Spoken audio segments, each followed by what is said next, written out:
I'm going to share a brief case study. 56-year-old Caucasian female, 2 kids, came in seeking help managing empty nest life and a new career. Previous diagnosis of ADHD, history of childhood physical, sexual, emotional, verbal abuse. Her symptoms, trauma symptoms, were reactiveness and anger, flashbacks, avoidance, and estrangement from both family and very little social connection. Some of the treatment started with like relaxation breathing, the belly breathing that we talked about here, emotions awareness to help regulate emotions, using journaling, for example, to have a way to communicate when the person to person was hard for her. And so sometimes the journal is like a companion that you can access and share your feelings with. Some education on relationships and how to maintain and build them. We did some EMDR. We did therapeutic breathwork. I think I shared this with the advanced group yesterday. We did therapeutic breathwork a couple of times. And then I invited her to our group breathwork, and we never did one-on-one breathwork again, but she came every time that we did a group breathwork. And so that ended up being super healing for her. And did it fix all these things? No, but started developing relationships even from people within our groups, and got a promotion at work, and able to be with family for short periods of time, setting up boundaries around those things too. So I really think, yes, okay, belly breathing and some psychoeducation stuff helped, but I think that the group breath work was the most valuable healing modality of all the things that we did. There was another question that came on the break, just mention this. So grief. Grief can be a trauma, and for whatever it's worth, that's being formalized again with the DSM-5 and beyond, but huge loss, really in any form of or aspect of life. And so it fits not 100%, but it fits quite closely with other kinds of traumatic events. In other words, the way it shows up in the body and the symptoms and things, and also the way it's treated. This was taught to me by someone recently, and yet every single one of us has experienced grief because of the pandemic. So whether it was a literal loss of a human or whatever else, loss of a job or loss of connection with family and friends.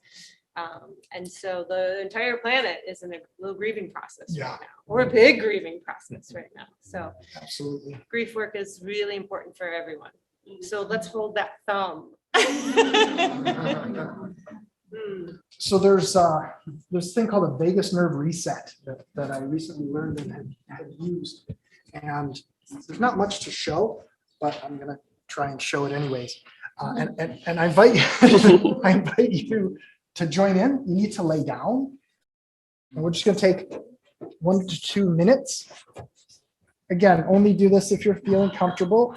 It's usually very calming, being in your space.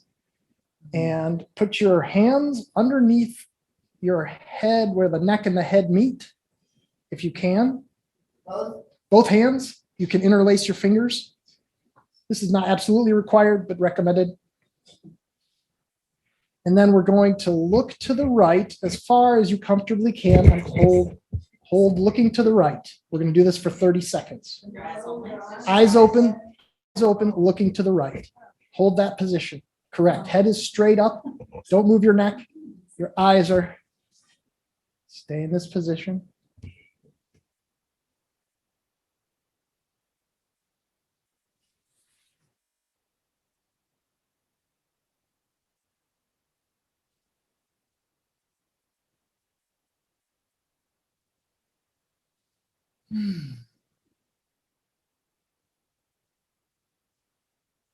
Okay.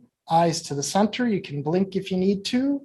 We're just going to be at center for a second. Again, the head is staying still and looking straight up. Now we're looking to the left. Again, head is still, eyes to the left comfortably. Pick something to stare at and stay.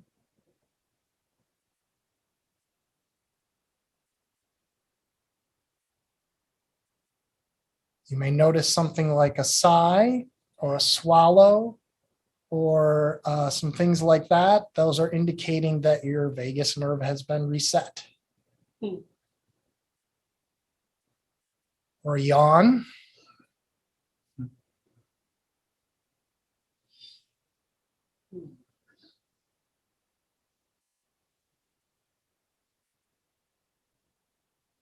Now eyes back to center. You can blink or look anywhere you want. And we've completed a vagus nerve reset. So if you can, sit back up. I know you can do it. It's a complex nerve that goes all through our bodies, but when that is stimulated, it creates a whole calming response in the whole body. That's my short answer. That was an Stephen- explanation of the vagus nerve. Vagus nerve. Stephen Porges is a current expert in that area, doing a lot of research. VAGUS, Vegas. Deb Dana is an author who is making it more accessible, understanding the vagus nerve. Oh, I was just curious, like I found that almost intolerable to hold my eyes to each side. Mhm. And I did yawn eventually, but it was really uncomfortable and I felt like my whole body contract actually. Okay. Yeah. So perhaps I'll just hypothesize, that's too vulnerable to be in a position like that, maybe, or could be something also just with the eyes and discomfort. So you could do a seated position and try maybe that way. I wouldn't push too hard on this. It's Yeah. not every technique is for I was just everybody. curious. Yeah. But see, I've done it seated also, and it's just a little bit easier. So you might try it that way. Maybe you're going too far with the eyes. Like I notice it's less effective if I really strain, because then I'm kind of doing something else. I'm like Yeah. forcing myself. I felt my belly, my diaphragm open up a lot. And then almost my eyes started not really tearing, but welling up a little bit. Mhm. So it was really calming. So Okay. yeah, Thank you, Charles. positive experience. Thank you. Okay, we're gonna wrap up our segment. Jim has something special for us to do as a group. But thank you very much for participating. We're going to end with a simple guided meditation visualization. So get yourself comfortable on the ground or on a mat. And Jim will guide us through that. So one thing that we have all done along the way in breath work, as well as trauma work, is access our emotional body so that we can bring it back, self-regulate to a state of calm. Accessing our emotional body has not always been something we've been taught in our culture. As a matter of fact, we have been taught mostly to suppress our emotional body, if not to avoid it altogether. I have found for myself personally, as well as in doing breath work, these many years, that I needed a consultant to help access the emotional body. That consultant or guide that I invite to do this work for me personally, as well as invite my clients to invite in, is my inner child. We grant children the right to have feelings because they're going to have them anyhow, whether we grant it to them or not. And often, if I can use the imagery or the felt sense of the child, they will take me back to my more primitive and natural feeling state. Today, I want to go beyond the inner child to another consultant that I found very valuable in taking me further in my healing work. So very briefly, let's create that circle of safety, that cocoon that will allow us to just for a moment go deeper and also allow us to take away another tool from our time together to use for ourselves as well as work with our clients. Connecting with that ball of light energy at the base of the spine. Inhale up the back to the top of the head. Exhale down the front of your body to the base of your spine. And for several cycles, slowly and gently noticing each vertebrae as you go up the back and each vital organ coming down the front. I like at times to think of it as the hand of a trusted guide or even a friendly body worker moving up my back and down the front of my body, making that sanctuary in which I can relax my adult mind and go into my heart area. Here is where I can invite those special guests, my guides, my ancestors, my animal spirits. But today, I want to invite something that is very primal to me. As I breathe into my heart, I invite my divine infant. This divine infant is the portal to spirit.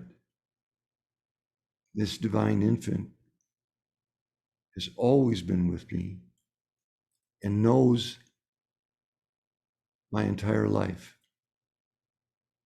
knows all my triumphs, knows all my traumas, knows all my wishes, those that were fulfilled and those that haven't been yet. And this little one loves me just the way I am right now, loves me unconditionally, the way I am laying on the floor here today, as they say, warts and all, not how I will be after I have a good training or after I have a good breathwork session or after I get a certificate in this, that, or the other thing. They love me exactly the way I am today, in this moment. We all have been trained to be great helpers and givers. Something that we may not have trained very well in, though, is to receive fully. I'm asking you, if you are willing right now, to make eye contact with your divine infant and take in their love. Breathe easily and gently. And even if you're not a visualizer like me, not a particularly good visualizer, you can have a felt sense or an imagination now that for the next minute or two, you are doing nothing other than breathing in their love, feeling it in your heart, and then every cell of your body.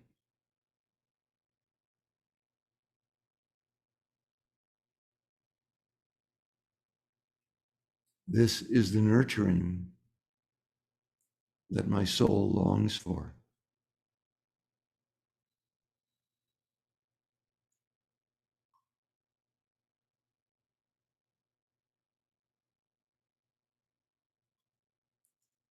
Tries to find in entertainment or other people, and they are right there giving that to me now, my divine little one.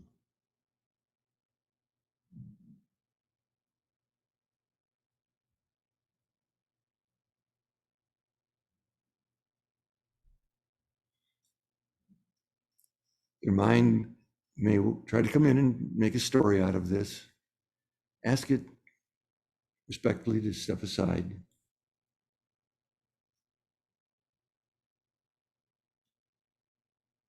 This is important in remembering who I am.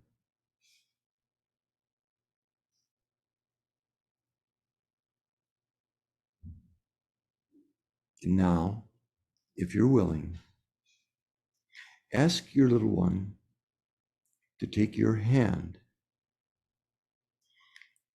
and to take you beyond your story, to take you and show you who you are on the other side of your story, who you are before there was any story, or after the story is done. Again, ask your mind to step aside and just feel their little hand in yours and just watch what happens. Where do they bring you? Feel with your heart, your body, not your mind.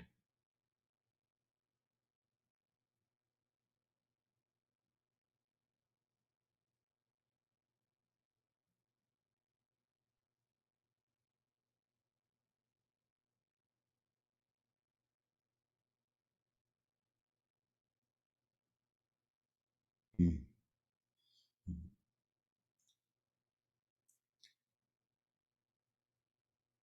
Whatever sense comes to you, let that be. And again, if you're willing, you might look around from that place of non-story and notice that the others who are with you, standing in their light beyond their stories, are joining with you in spirit. This is the spiritual family we always knew was there.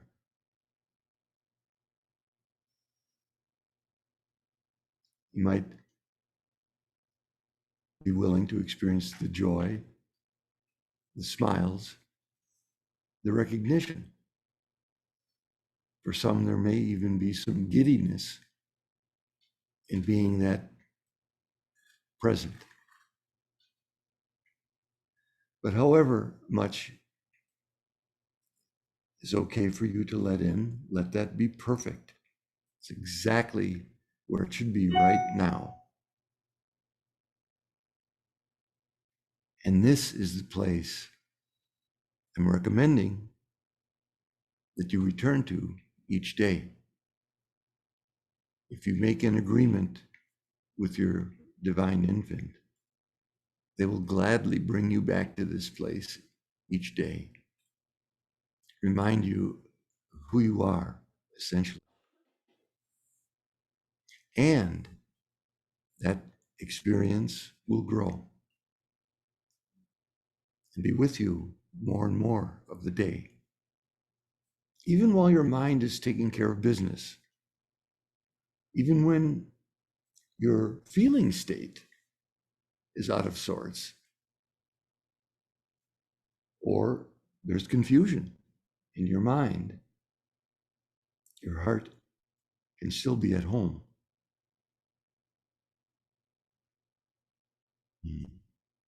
This divine infant is also a wonderful partner to take on trips of exploring. I often, if my breathwork clients are willing to find that place within them, ask them to bring their divine infant in exploring areas of fear or areas of trauma. It adds another element of safety, protection, confidence, and self-assurance that they can now heal from the inside out. They can now experience the part of them that is already healed, is already perfect, is already seen with the eyes of love. Thank you, little one, that divine infant. And as you're willing, make an agreement to rendezvous each day. You pick the time and place together. And then with a few deep clearing breaths, bring yourself back. Wiggle your little pinkies and your toes. And know that it's okay to feel joy. We're definitely giving permission, social acceptability to have joy. Hugs are on the house, free for everyone. Go ahead and collect one.